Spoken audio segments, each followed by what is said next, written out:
प्यारे बच्चों, इससे लास्ट वीडियो में हमने आपको क्लास 12 का चैप्टर नंबर 1 संबंध एवं फलन की एक्सरसाइज 1.3 के बेसिक कॉन्सेप्ट का पहला पार्ट करा दिया था।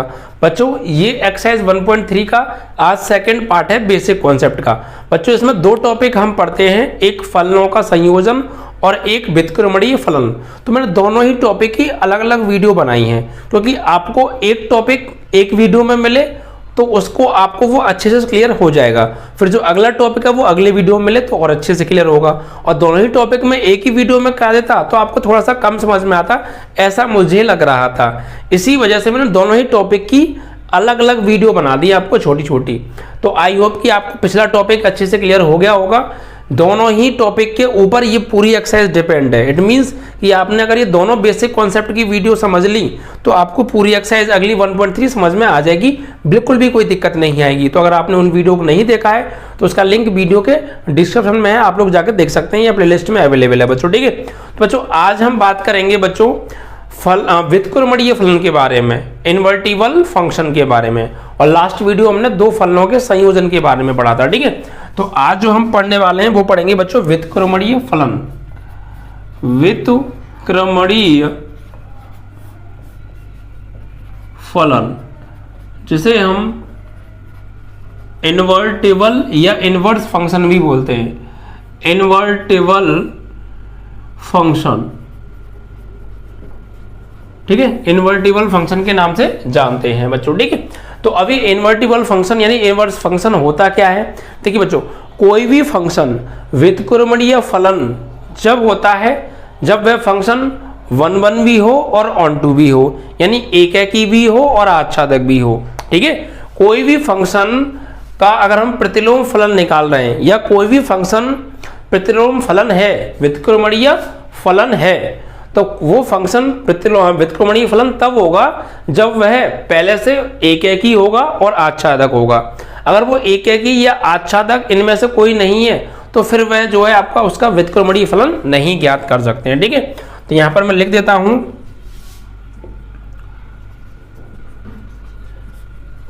कोई भी फलन व्युत्क्रमणीय फलन होता है, कोई भी फलन व्युत्क्रमणीय फलन होता है यदि वह फलन एकेकी तथा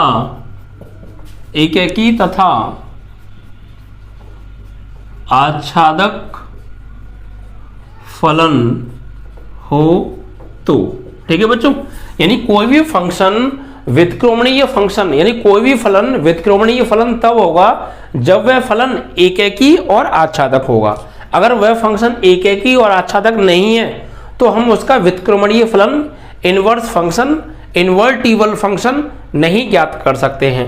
क्यों नहीं ज्ञात कर सकते हैं वो मैं अभी आगे जाके आपको समझाने वाला हूं। ठीक है बच्चों, चलिए तो देखिए बच्चों, यहां पर हम लिखेंगे सबसे पहले, देखिए ये चीज तो आपको क्लियर ना, कोई भी फलन व्युत्क्रमणीय फलन जब होगा जब वह एकेकी हो और आच्छादक हो। अब एकेकी का मतलब क्या है आप समझ गए। एकेकी का मतलब है कि सेट ए का एक अवयव सेट बी के एक ही एलिमेंट के साथ मैपिंग करे, सेट ए का दूसरा एलिमेंट सेट बी के दूसरे अवयव के साथ मैपिंग करे, यानी सेट ए के प्रत्येक अवयव की सेट बी में अलग अलग इमेज होनी चाहिए और सेट ए का कोई एलिमेंट खाली नहीं छूटना चाहिए। या हम ये भी कह सकते हैं कि प्रत्येक डोमेन के लिए कोई ना कोई जो है रेंज, अलग अलग रेंज होनी चाहिए, स्पेशल रेंज होनी चाहिए। ठीक है, और सेट ए का कोई भी एलिमेंट खाली नहीं छूटना चाहिए। तो इस प्रकार के फलन को हम 1 फंक्शन बोलते हैं। और आच्छादक फलन हम उसे बोलते हैं कि सेट बी का प्रत्येक अवयव सेट ए के किसी न किसी अवयव के साथ जरूर मैपिंग करना चाहिए और सेट बी का कोई एलिमेंट खाली नहीं छूटना चाहिए। इट मीन्स दैट कि y के प्रत्येक मान के लिए सेट ए में कोई ना कोई प्री इमेज होनी चाहिए। ठीक है, यानी प्रत्येक डोमेन किसी न किसी प्रत्येक कोडोमेन किसी न किसी डोमेन के साथ जरूर मैपिंग करना चाहिए और कोई डोमेन खाली भी नहीं छूटना चाहिए। तो इस प्रकार के फलन को हम आच्छादक फलन बोलते हैं बच्चों। ठीक है, अब किसी भी फंक्शन का प्रतिलोम फलन ज्ञात करने के लिए उसका 1 और ऑन टू होना आवश्यक क्यों है उसे समझते हैं। ठीक है, जैसे एक मैंने एग्जांपल लिया बच्चों, ये मेरे पास सेट ए है और ये मेरे पास सेट बी है, okay, any problem? No problem. और इसके अंदर कुछ एलिमेंट है, सपोज ये कुछ एलिमेंट मैंने इसके अंदर लिख दिए और इसके अंदर मैंने ये कुछ एलिमेंट लिख दिए और पहले को इसके साथ मिला दिया, इसको इसके साथ मिला दिया, इसको इसके साथ मिला दिया, इसके साथ मिला दिया, और ए से बी पर क्या है, कोई एफ फंक्शन है, ठीक है। तो कोई फंक्शन है एफ और वो ए सेट से बी सेट पर है। और अगर हम ये बात कहें कि ये जो फंक्शन है ये कैसा फंक्शन है, ये 1 1 फंक्शन है। अगर मान लीजिए पॉइंट की जगह पर मैं और कुछ भी ले सकता हूँ, जरूरी नहीं मैंने पॉइंट ली है, आप कुछ और भी ले लीजिए। सपोज आपने ले लिया एक्स वाई जेड, ठीक है, ये ले लिया और यहाँ पे ले लिया आपने एम और यहाँ पर आपको मिला ए बी सी डी, ठीक है, ये ले लिया। तो यहाँ पर देखिए ये फंक्शन कैसा है, आप लोग ये मुझे बताइए, मैं आपको पढ़ा चुका हूँ। तो क्या ये फंक्शन 1 1 फंक्शन है? क्या ये फंक्शन एकेकी फलन है? तो बिल्कुल एकेकी फलन है। क्यों? क्योंकि सेट ए के प्रत्येक अवयव के लिए सेट बी में अलग अलग प्री इमेज है। सेट ए का प्रत्येक अवयव सेट बी के किसी न किसी अवयव के साथ जरूर मैपिंग कर रहा है और एक अवयव एक के साथ ही मैपिंग कर रहा है। सेट ए का एक अवयव सेट बी के एक अवयव के साथ, सेट ए का दूसरा अवयव सेट बी के किन्हीं अन्य दूसरे अवयव के साथ, सेट ए का तीसरा अवयव सेट बी के किसी अन्य तीसरे अवयव के साथ मैपिंग कर रहा है। सेट ए का कोई एक अवयव सेट बी के दो अवयवों के साथ मैपिंग नहीं कर रहा है और सेट ए का दो अवयव सेट बी किसी एक अवयव के साथ मैपिंग नहीं कर रहे हैं। तो ये फंक्शन क्या है? एकैकी है। ओके, ये फंक्शन क्या है? एकैकी है। ठीक है, तो यहां लिखेंगे एकैकी है। अब बात करें आच्छादक की, तो ये फंक्शन आच्छादक भी है। क्यों? क्योंकि आच्छादक की डेफिनेशन ये कहती है कि कोई भी फलन आच्छादक फलन जब होता है जब सेट बी का प्रत्येक अवयव सेट ए के किसी न किसी अवयव के साथ जरूर मिलना हो और सेट बी का कोई अवयव खाली ना छूटे। तो चेक करो, सेट बी का प्रत्येक अवयव सेट ए के किसी न किसी अवयव के साथ तो मैपिंग कर रहा है और सेट बी का कोई अवयव खाली भी नहीं छूट रहा है, तो ये आच्छादक भी है। ठीक है, तो ये फलन कैसा है? आच्छादक भी है।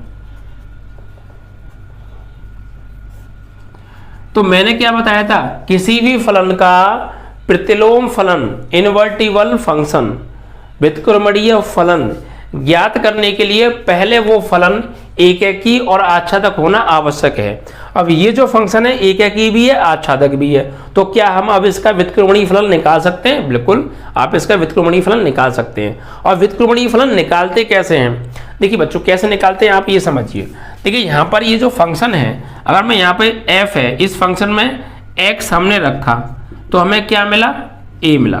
क्लियर ना? हमने x रखा तो हमें मिला a। इस फंक्शन में हमने y रखा तो हमें क्या मिला? b मिला। इस फंक्शन में हमने z रखा तो हमें क्या मिला? c मिला।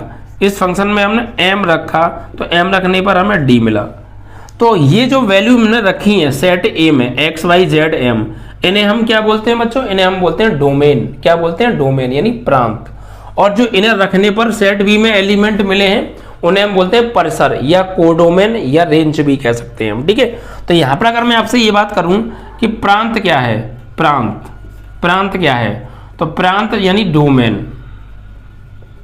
तो जो डोमेन है आपका वो होता है सेट ए के सभी अवयव डोमेन होते हैं, यानी कि ये, या इन्हें भी आप कह सकते हैं या फिर ये एक ही बात है। तो डोमेन हो गए आपके x, y, z, m, ये डोमेन है। अगर मैं बात करूं परिसर क्या है, या जिसे हम बोलते हैं सहप्रांत, जिसे हम कोडोमेन के नाम से जानते हैं। तो कोडोमेन क्या होगा? तो इन वैल्यूज को रखने पर जो वैल्यू मिली है वो कोडोमेन होते हैं। इट मीन्स दैट कि ए बी सी डी ये कोडोमेन है। ठीक है, तो अब हम यहां पर निकालें इसका इनवर्स क्या होगा? क्या होगा इसका इनवर्स? तो एफ इनवर्स, इसका प्रतिलोम हमें निकालना है। तो प्रतिलोम निकालने से पहले थोड़ा सा इसको क्या कीजिए आप, उससे पहले यहां पर अगर हम इस एक फंक्शन ये है, यहां पर हमें इसका प्रतिलोम निकालना है। तो देखिए यहां पे हम प्रतिलोम कैसे निकालते हैं? प्रतिलोम फलन। तो प्रतिलोम फलन निकालने का तरीका समझ लीजिए आप। प्रतिलोम फलन जब हम किसी फंक्शन का निकालते हैं तो पहले हम ये चेक करते हैं कि वो फलन एकैकी और आच्छादक है या नहीं। अगर वो एकैकी आच्छादक है तो उसका हम प्रतिलोम फलन ज्ञात कर सकते हैं, यानी इन्वर्टिबल फंक्शन ज्ञात कर सकते हैं। अगर नहीं है तो ज्ञात नहीं कर सकते। तो फिलहाल ये 1 1 और ऑन 2 एकैकी और आच्छादक दोनों हैं, तो इसका हम प्रतिलोम निकाल सकते हैं। अब प्रतिलोम जब हम निकालते हैं फलन, इन्वर्टिबल फंक्शन व्युत्क्रमणीय फलन जब हम निकालते हैं तो होता क्या है? जब हम व्युत्क्रमणीय फलन किसी फंक्शन का निकालते हैं तो तो होता ये है बच्चों कि उस फंक्शन का जो प्रांत होता है वो सहप्रांत बन जाता है, और जो सहप्रांत होता है वह प्रांत बन जाता है। मतलब कि जो डोमेन था, जितने भी डोमेन थे वो रेंज बन जाएंगे, यानी रेंज की आ जाएंगे, और जितने भी रेंज थे या जिन्हें हम रेंज को कोडोमेन भी बोलते हैं, जितने भी कोडोमेन थे वो आपके डोमेन बन जाएंगे, यानी प्रांत बन जाएंगे। या सिंपल और आम भाषा में हम ये कह सकते हैं कि सेट ए जितने भी अवयव हैं वो सेट बी की जगह पहुंच जाएंगे, और सेट बी के प्रत्येक अवयव सेट ए की जगह पहुंच जाएंगे। उसी को हम बोलते हैं किसी भी फलन का व्युत्क्रमणीय फलन, इन्वर्टिबल फंक्शन। जैसे अगर हम ये बात करें कि यहाँ पर जो f है वो क्या बना बच्चों, f जो बना x रखने पे मिल रहा है a, तो x कोमा a लिख सकते हैं इसे हम। y रखने पे मिल रहा है b, y रखने पे b मिला है तो y कोमा b लिख देंगे, क्योंकि ये पहली वैल्यू क्या होती है, डोमेन, और जो दूसरी वैल्यू होती है वो क्या होती है, रेंज। तो z रखने पे क्या मिल रहा है, z रखने पे c मिल रहा है, m रखने पे क्या मिला है, d मिला है। ठीक है, तो ये एक तरीके से क्या हो गया, फंक्शन हो गया। अब मैं इस फंक्शन का प्रतिलोम फलन ज्ञात करना चाहता हूं। क्या निकालना चाहता हूं, प्रतिलोम फलन। तो होगा क्या प्रतिलोम फलन में, बस उल्टा हो जाएगा। हमें यहाँ पर प्रांत x रखने पर परिसर a मिला था, अब हमें परिसर a रखने पर प्रांत a मिलेगा। ठीक है, और सेट a की जगह सेट b आ जाएगा, सेट b की जगह सेट a आ जाएगा, यानी कि इस तरीके से ये b सेट हो जाएगा, ये a सेट हो जाएगा। और यहां पर अब a रखेंगे तो इधर मिलेगा x, यहां पर अगर b रखेंगे तो इधर मिलेगा y, यहां पर अगर c रखेंगे तो इधर मिलेगा d, यहां पर अगर m रखेंगे तो इधर मिलेगा a x y z, और यहां पर मिलेगा आपका, यहां पर अगर हम रखेंगे d तो यहां मिलेगा m, इस तरीके से। ठीक है, तो यानी कि हुआ क्या, यानी जो हमारा प्रांत था, जो प्रांत था, अब देखिए वो क्या बन गए, हमारे सहप्रांत बन गए, और जो सहप्रांत था वो प्रांत बन गए। यानी हम यहाँ पे लिख सकते हैं कि जो f इनवर्स होगा, f इनवर्स, यानी यहाँ पर हमने f a रखा तो अब हमें x मिल रहा है, f b रखा है तो हमें क्या मिल रहा है, y मिल रहा है, f c रखा तो z मिल रहा है, और f d रखा तो m मिल रहा है। ठीक है, यानी जो प्रांत थे वो आज परिसर बन गए, और जो परिसर थे वो प्रांत बन गए। अब यहाँ पे हम f इनवर्स निकालेंगे तो f इनवर्स क्या होगा, यानी कि f इनवर्स होगा आपका a रखने पे x, b रखने पे y, c रखने पे z, और d रखने पर m आपको प्राप्त हुआ। तो इसे बोलते हैं हम f इनवर्स, किसका, इस फंक्शन का। अगर कोई हमारे पास f फंक्शन है जिसके प्रांत ये हैं और सहप्रांत ये हैं, और ये 1 1 और ऑन 2 है, तो अब इसका हमें अगर व्युत्क्रमणीय फलन निकालना हो तो हम क्या करेंगे, जो प्रांत थे उन्हें परिसर की जगह लिख दो, और जो परिसर थे उन्हें प्रांत की जगह लिख दो। ठीक है, और इस प्रकार ये जो निकल के आए इसी को बोलते हैं हम f इनवर्स, यानी व्युत्क्रमणीय फलन, व्युत्क्रमणीय फलन, जिसे हम f इनवर्स से प्रदर्शित कर रहे हैं बच्चों। ठीक है, तो ये तो था एरो डायग्राम की मदद से। अगर आप विदाउट एरो डायग्राम की मदद से करेंगे तो कैसे करेंगे उसको भी समझते हैं। तो फिलहाल आपको ये क्लियर हो गया कि ये फंक्शन जो है 1 1 और ऑन 2 था, तो इसका व्युत्क्रमणीय फलन हम कैसे निकाला। अब कोई फंक्शन 1 1 नहीं है, ऑन 2 नहीं है, तो क्या हम उसका व्युत्क्रमणीय फलन निकाल सकते हैं, तो उसका व्युत्क्रमणीय फलन नहीं निकाल सकते। सर क्यों नहीं निकाल सकते हैं, किसी भी फलन का व्युत्क्रमणीय फलन निकालने के लिए 1 1 और ऑन 2 एक ही और आच्छादक होना ही क्यों आवश्यक है, क्यों आवश्यक है। अगर वो 1 1 और ऑन 2 नहीं होगा तो हम उसका व्युत्क्रमणीय फलन क्यों नहीं निकाल सकते हैं, व्युत्क्रमणीय फलन क्यों नहीं निकाल सकते हैं, ये बताइए। तो आइए अब उसे ही समझ लेते हैं कि कोई फंक्शन अगर 1 1 और ऑन 2 नहीं है, एक ही और आच्छादी नहीं है, तो उसका व्युत्क्रमणीय फलन क्यों नहीं निकल सकता है, आइए समझते हैं। तो फिलहाल हमने ये समझ लिया कि कोई फंक्शन एक ही और आच्छादी 1 1 और ऑन 2 है, तो उसका हम व्युत्क्रमणीय फलन इस तरीके से निकालते हैं, यानी कि जो प्रांत थे वो परिसर बन गए और जो परिसर थे वो प्रांत बन गए। Is that clear. क्योंकि जो पहली वैल्यू होती हैं उन्हें हम प्रांत, डोमेन बोलते हैं, जो दूसरी वैल्यू होती हैं उन्हें सहप्रांत या रेंज के नाम से भी हम जानते हैं। तो यहाँ पर क्या हुआ एफ इनवर्स में, जो पहली वैल्यू थी वो लास्ट में आ गई और जो दूसरी वैल्यू थी वो पहले आ गई, यानी जो प्रांत था वो परिसर बन गया, जो परिसर था वो प्रांत बन गया। जब भी कभी आपको एफ दे रखा हो और इसका एफ इनवर्स निकलवाए तो जितने भी प्रांत हैं उन्हें परसर की जगह और परसरों को प्रांत की जगह लिखे दो, बस आ गया एफ इनवर्स। तो ये बाई एरो डायग्राम हमने समझा। अब कोई फंक्शन 1 1 और 1 2 ना हो तो वो व्युत्क्रमणीय फलन क्यों नहीं होता है, या उसका हम व्युत्क्रमणीय फलन क्यों नहीं निकाल सकते हैं, आइए उसे समझते हैं। देखिए अब इसको हम थोड़ा सा हटा देते हैं यहाँ से। जैसे मान लीजिए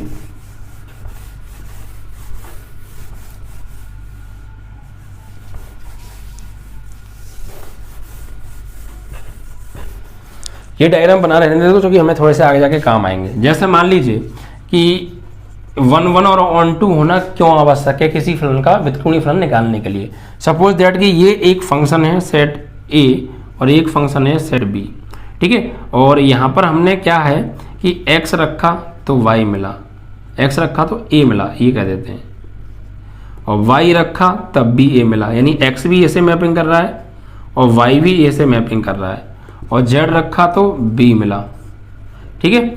और इतना ही रहने दीजिए, कोई दिक्कत नहीं है। अब बताइए क्या ये फलन 1 1 है, एक और लिख लीजिए यहाँ पे c, क्या ये फलन 1 1 है, तो ये फलन 1 1 नहीं है क्योंकि सेट ए का एक अवयव सेट बी के एक अवयव के साथ मैपिंग नहीं कर रहा है, सेट ए के 2 अवयव सेट बी के एक अवयव के साथ मैपिंग कर रहे हैं। यानी सेट ए के 2 अवयवों की सेट बी में एक ही इमेज है, एक ही प्रतिबिंब है, तो इस प्रकार के फलन को हम एक एक ही फलन नहीं बहु एक एक ही फलन बोलते हैं, क्योंकि एक एक कई अवयव, जब सेट ए के कई अवयव सेट बी के एक ही अवयव के साथ मैपिंग करते हैं तो उन्हें हम बहु एक एक ही फलन बोलते हैं, मैनी वन फंक्शन बोलते हैं। तो ये एक एक ही नहीं बहु एक एक ही फलन है। यहाँ लिखेंगे एक एक ही फलन नहीं है, बहु एक एक ही फलन है। कौन सा फलन है ये? बहु एक एक ही फलन है। अब बात करें आच्छादक की, क्या ये आच्छादक है? तो बच्चों ये आच्छादक भी नहीं है। कि सर क्यों आच्छादक नहीं है? क्योंकि आच्छादक की शर्त ये होती है कि सेट बी का कोई अवयव खाली नहीं छूटना चाहिए, सेट बी का प्रत्येक अवयव सेट ए के किसी न किसी अवयव के साथ मैपिंग करना चाहिए। तो देखिए यहाँ पर तो सेट बी का एक अवयव सी खाली छूट रहा है, इस सेट बी के इस एलिमेंट सी के लिए सेट ए में कोई प्री इमेज है ही नहीं, it means that it is not onto function, ये आच्छादी फलन नहीं है। तो ये 1 1 भी नहीं है, एक एक भी नहीं है मतलब, और ऑन टू यानी आच्छादक भी नहीं है। ठीक है, तो यहाँ पे लिखेंगे यह आच्छादक फलन नहीं है। ठीक है, यह आच्छादक फलन नहीं है। तो ये एककी भी नहीं है और आच्छादक भी नहीं है।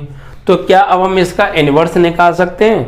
इस तरीके चेक करते हैं। अगर हम यहाँ पे ये बात करें कि इस फंक्शन का जो प्रांत है, जो डोमेन है, वो क्या होगा, तो भाई इसका जो प्रांत है वो प्रांत जो होंगे वो होंगे पहले पहले मान, यानी x, y, z। अगर बात करें इसके जो परिसर है, जो रेंज है या कोडोमेन बोल सकते हैं, वो क्या होगा, ABC होंगे, क्योंकि जो दूसरे दूसरे मान होते हैं वो रेंज होते हैं, यानी कोडोमेन भी हम इन्हें बोल सकते हैं। अब इसका फंक्शन जो बनेगा क्या बनेगा कि भैया x रखने पर क्या मिल रहा है, a, x रखने पर क्या मिल रहा है, a मिल रहा है, y रखने पर भी क्या मिल रहा है, a मिल रहा है, z रखने पर क्या मिल रहा है, b मिल रहा है।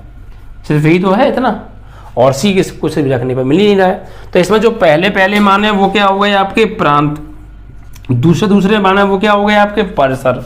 अब इसका हमें f इनवर्स निकालना है। तो जब किसी भी फलन का प्रतिलोम निकालते हैं तो जो प्रांत जो होते हैं वो परिसर बन जाते हैं और जो परिसर जो होते हैं वो प्रांत बन जाते हैं। तो इसका प्रतिलोम फलन निकालना है हमें। तो प्रतिलोम फलन तो कैसे निकालते हैं प्रतिलोम फलन, कि बस होगा क्या है, ये f इनवर्स हो जाएगा। इसी को हम बोलते हैं व्युत्क्रमणीय फलन।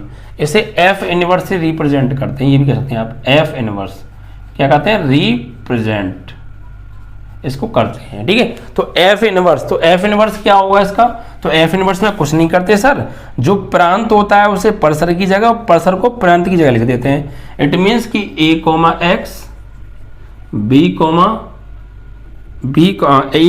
x और फिर दोबारा से, अब इसको पहले लिखेंगे इसको बाद में a, y, और b, z, ये हो गया आपका एफ इनवर्स। अब देखिए बच्चों, क्या ये जो एफ इनवर्स निकाला है ये क्या एक फलन है? एक बात दिमाग में और चीज नोट कर लीजिएगा आप हमेशा, क्या कि जब हम किसी फलन का व्युत्क्रमणीय फलन निकालते हैं तो पहले ये होना चाहिए कि जिस फलन का हम व्युत्क्रमणीय फलन निकाल रहे हैं वो एकैकी और आच्छादक होना चाहिए। अगर वो एकैकी और आच्छादक है, वह फलन एकैकी और आच्छादक है, तो उसका हम व्युत्क्रमणीय फलन निकाल सकते हैं। और व्युत्क्रमणीय फलन निकल के जो फंक्शन मिलेगा वह भी फलन होगा।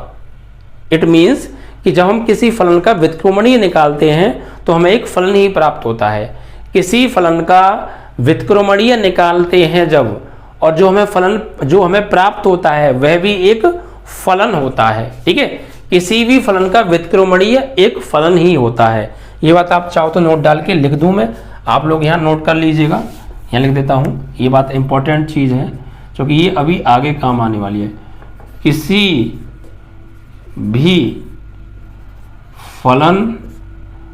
भी फलन का, या फिर कह सकते हैं किसी भी एकैकी आच्छादक फलन का व्युत्क्रमणीय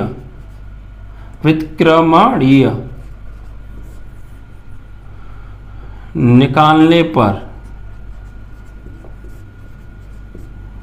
फलन प्राप्त होता है।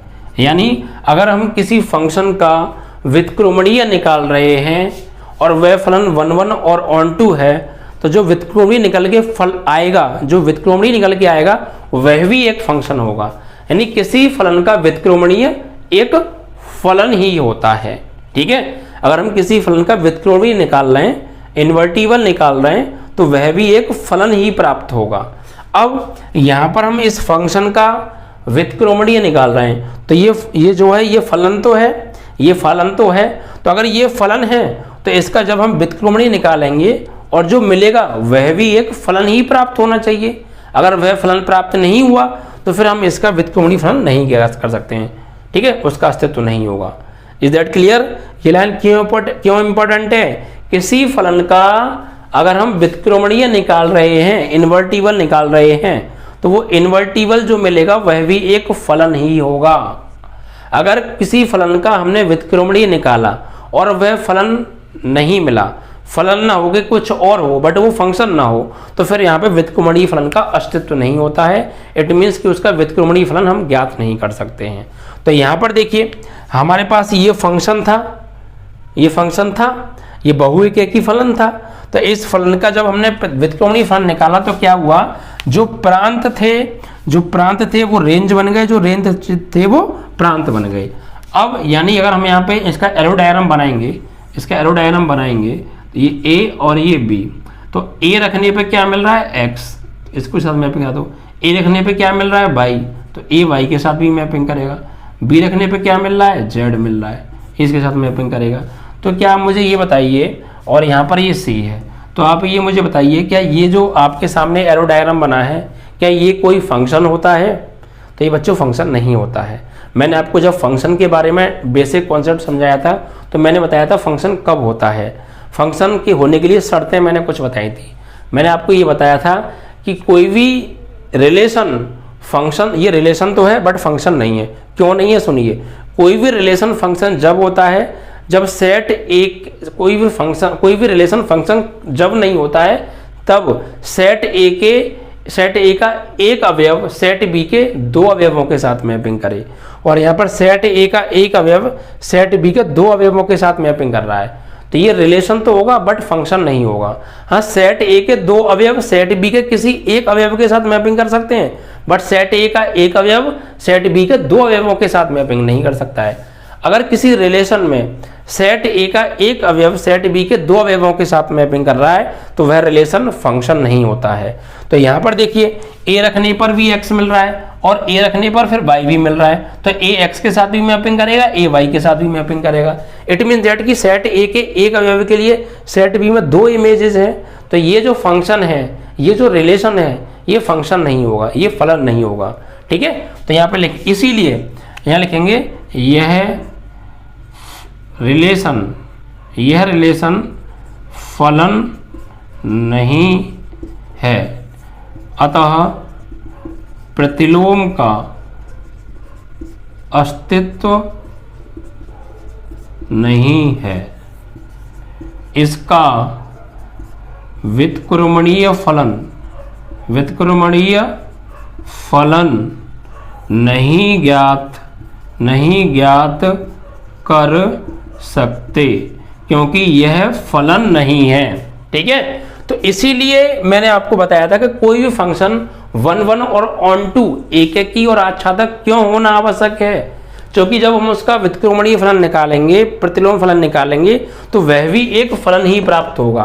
तो ये 1 1 था और ऑन टू भी था, तो जब हमने इसका प्रतिलोम निकाला तो वह भी एक फंक्शन है। सेट ए का एक अवयव सेट बी का 2 अवयवों के साथ मैपिंग नहीं कर रहा है, तो ये एक फलन है।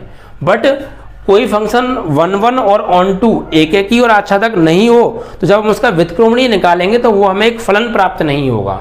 इसीलिए किसी भी फलन का व्युत्क्रमणीय फलन निकालने के लिए 1 1 और ऑन टू होना आवश्यक है। यहाँ 1 1 और ऑन टू नहीं था, तो इसका हम व्युत्क्रमणीय फलन नहीं याद कर पाए, क्योंकि ये फलन ही नहीं मिला, हमें रिलेशन मिला।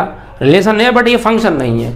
तो आई होप कि आपको क्लियर हो गया होगा कि किसी भी फलन का 1 1 और ऑन टू व्युत्क्रमणीय फलन निकालने के लिए होना क्यों आवश्यक है। अगर वो 1 1 और ऑन टू नहीं है तो उसका हम व्युत्क्रमणीय फलन नहीं याद कर सकते, वो फलन प्राप्त नहीं होगा, रिलेशन होगा। ठीक है, तो ये तो था बाई एरो डायग्राम कि हम एरो डायग्राम से इस तरीके से किसी भी फंक्शन को, किसी भी फलन का व्युत्क्रमणीय फलन ज्ञात कर सकते हैं। अगर हम एरो डायग्राम से ना करें, हमें कोई फंक्शन दे रखा हो वेरिएबल की फॉर्म में, तो भाई हम क्या करेंगे, तो हम कैसे निकालेंगे, अब उस बात को हम थोड़ा सा ध्यान से बच्चों यहाँ पर समझ लेते हैं। जैसे कि हमारे पास कोई फंक्शन है बच्चों, कोई फंक्शन है f(x) बराबर 4x + 3 और 6x माइनस कुछ भी ले लीजिए 4, ऐसा कुछ ले लीजिए। ये हमने कोई फंक्शन ले लिया। अब इस फंक्शन का हमें व्युत्क्रमणीय फलन निकालना है बिना एरो डायग्राम के, तो कैसे निकालेंगे, तो हम किसी भी फंक्शन का व्युत्क्रमणीय फलन उसी तरीके से निकालते हैं जिस तरीके से हम किसी फलन का आच्छादक निकालते थे, बिल्कुल उसी तरीके से। आच्छादक कैसे निकालते थे, आच्छादक निकालने के लिए हम f(x) की जगह y मान लेते थे और फिर वहाँ से x का मान y की फॉर्म में निकालते थे, वही हमारा आच्छादक होता था, वहीं पर फिर हम चेक कर देते। ऐसे ही यहाँ करेंगे बच्चों। ठीक है, तो देखिए इसमें क्या करेंगे, माना f(x) बराबर y मान लेंगे। ठीक है, अब यहाँ पे क्या लगा देंगे हम y, और बराबर में 4x + 3 और 6x minus 4।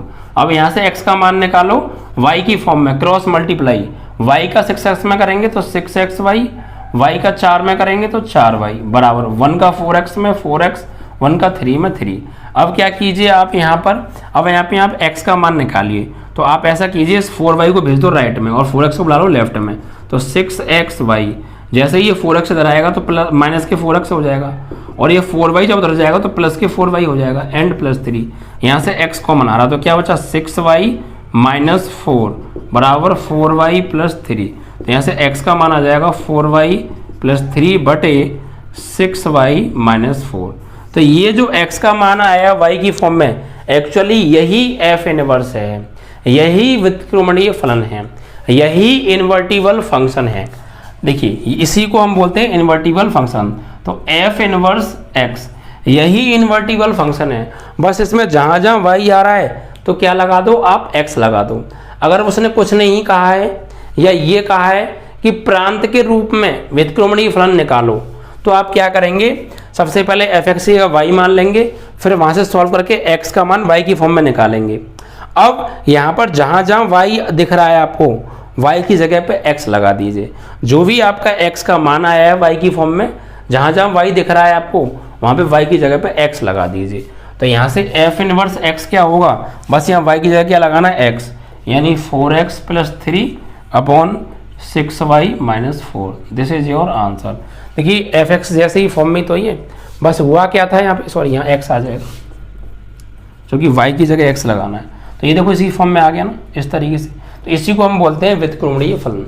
Is that clear. y बराबर मान लो, x का मान y की फॉर्म में निकालो, जहाँ जहाँ y आ रहा है वहाँ x लगा दो, वही इन्वर्टिबल फंक्शन है उस फंक्शन का।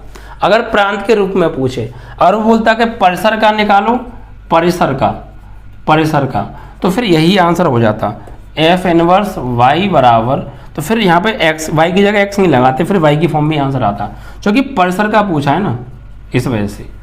ठीक है, 6y - 4 यही आंसर हो जाता। लेकिन अगर वो प्रांत का पूछ रहा है या कुछ भी नहीं कहा है तो फिर आप y की जगह पर x लगा देंगे, या कई सवालों में नहीं भी लगाया होगा तो भी कोई प्रॉब्लम नहीं है। ये बात आप आगे जाके ध्यान रखिएगा। ठीक है, तो कैसे निकालते हैं किसी फंक्शन का इन्वर्टिबल फंक्शन यानी व्युत्क्रमणीय फलन, आपको क्लियर हो गया होगा। इसी को हम बोलते हैं व्युत्क्रमणीय फलन, इन्वर्टिबल फंक्शन, सेम यहाँ पर लिख देंगे आप। ठीक है, तो क्या करना है, जब भी आपको कोई फंक्शन दे रखा हो f(x) या y मान लो, y का मान x का मान y की फॉर्म में निकालो, जहाँ जहाँ y आ रहा है x लगा दो, वही इन्वर्टिबल फंक्शन है, या एज इट इज छोड़ दो तो भी वही इन्वर्टिबल फंक्शन है। अगर रेंज की फॉर्म में पूछा तो वहीं छोड़ दो, पर्सर की फॉर्म में पूछा तो वहाँ पे आप y की जगह x लगा दीजिए। This is your answer. इस कॉन्सेप्ट से आपको चलना है। आई होप कि आपको क्लियर हो गया होगा। अगर आप इसको चेक करोगे तो ये 1 भी है और ऑन 2 भी है, वरना आप चेक कर लीजिएगा। जब आप इसको fx1 बराबर fx2 तो 4x1 + 3 6x1 - 4 बराबर 4x2 + 3 4x2 - 4 और क्रॉस मल्टीप्लाई करके सॉल्व करोगे तो x1 बराबर x2 आ जाएगा। तो यह एक एकेकी फलन होगा। और फॉर यहाँ पर जो x है, x बिलोंग्स टू r है, और ऐसे ही आच्छादी भी होगा। प्रत्येक y के y बिलोंग्स टू r के लिए सेट में कोई ना कोई प्री इमेज अवश्य होगी। तो ये एकाकी भी होगा और आच्छादी भी होगा, चेक कर लीजिएगा नहीं तो आप। ठीक है, तो इसलिए हमने इसका व्युत्क्रमणीय फलन निकाल लिया। अगर ये एकाकी और आच्छादी नहीं होता तो हम इसका व्युत्क्रमणीय फलन नहीं ज्ञात कर सकते थे। आई होप कि आपको क्लियर हो गया होगा किस तरीके से हम व्युत्क्रमणीय फलन निकाल सकते हैं बच्चों। ठीक है, तो ये 2 टॉपिक अगर आपने अच्छे से नहीं समझे तो और दोबारा एक बार रिपीट कर लीजिएगा। वीडियो को यार ज़्यादा से ज़्यादा शेयर किया करो, मैं इतनी मेहनत करता हूँ आप लोगों के लिए। ठीक है, इतने कम व्यूज आते हैं क्यों बच्चों? तो यार जितने भी आपके फ्रेंड सर्कल हैं, सर्कल फ्रेंड हैं या स्कूल के ग्रुप हैं, सभी जगह शेयर कर दिया करो। ठीक है बच्चों, चलिए।